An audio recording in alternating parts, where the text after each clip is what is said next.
পর শেওড়া গাছে আমার 4 সপ্তাহ হলো। শেওড়া গাছের সামনাসামনি খাবার খুঁজতে গিয়ে দেখলাম সব শাকচুন্নিরা জ্যান্ত মানুষের ঘাড় মটকে খাচ্ছে, আর সেটা দেখে তো আমার পুরো বমি পেয়ে গেল।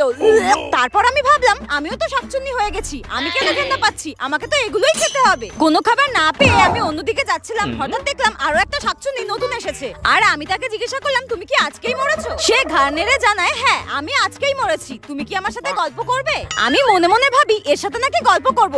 আমি তাকে বললাম হ্যাঁ হ্যাঁ আমি তোমার সাথে পরে গল্প করব, এখন না আমার প্রচন্ড খিদে পেয়েছে, আমি এখন খাবার খুঁজতে যাচ্ছি, ঠিক আছে পরে গল্প করব। সে আর আমাকে কিছু বললো না। তারপর হঠাৎ যেতে যেতে আমার শত্রুর সাথে দেখা, সেও নাকি আজকে মরে গিয়ে পাশের তাল গাছে এসেছে। আমি তাকে জিজ্ঞাসা করলাম তুই এখানে কেন? সে আমাকে বলল আমি এত পাপ করেছি, আমি এত লোকের পথে কাঠি করেছি, তাই আমার পথেই কাঠি দিয়ে তাল গাছে তুলে দিল। আমি বললাম ঠিক হয়েছে, এখন তাল গাছে বসে বসে বোর হ, আর আমি তো এই শেওড়া গাছের সব শাকচুন্নিদের সঙ্গে মজা করব আর পায়ের উপরে পা তুলে আনন্দ করব।